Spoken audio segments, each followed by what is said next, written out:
The rules for multiplying rational numbers: multiply decimals. We multiply the numbers, count the number of places to the right of the decimal point in the problem, count over that many from the back of the answer, put in the decimal point. Integers, we've already talked about. Multiply the numbers.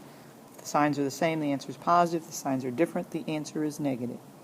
Fractions, if they're mixed numbers, you must change them to improper fractions first, cancel any numerator with any denominator, then multiply numerator straight across and denominator straight across, and make sure your answer is in lowest terms. You may leave it improper. So for our first example, we just multiply the numbers. We get 20. Signs are different, so it's negative. When we do decimals, remember you do not need to line up your decimal point. Just line up the number and multiply as you normally would. We have 3 places to the right of the decimal, so we're going to count over 3 places from the back, and our decimal would go here, and then the signs are different, so it would be negative. So it would be negative 1.008. In this example, there aren't any mixed numbers, so we're just going to, and I like to forget my fractions for a minute and just do my multiplication and then figure out the sign in the end. Is there anything I can cancel? No. 4 and 8 are both denominators, as 3 and 3 are both numerators, so they can't cancel, and nothing else cancels. So we just multiply straight across. Numerators, we get 9. Denominators, 32. Signs are different, so it is negative.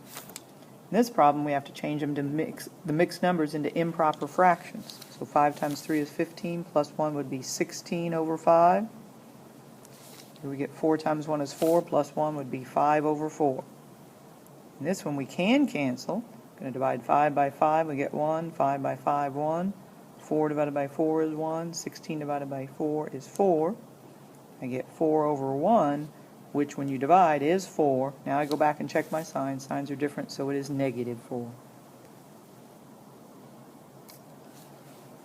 When we are multiplying and we have variables, we can multiply. So we take 4 times negative 3y, that would be negative 12y, minus 15y, we'd have to use what we learned our subtraction rules, add the opposite or change, and we would get negative 27y.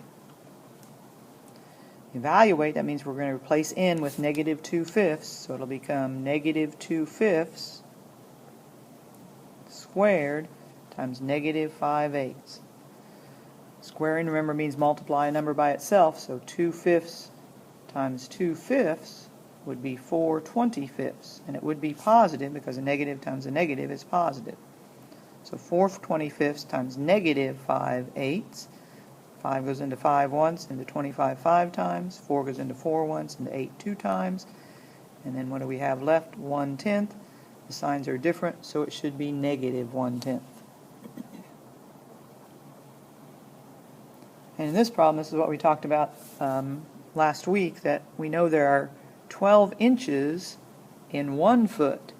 But over here we have a square foot. So if we square this, we would also have to square this to get there 144 square inches in 1 square foot.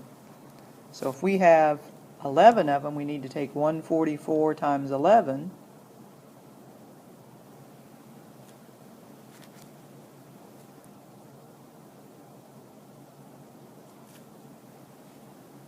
And we get 1,584 square inches.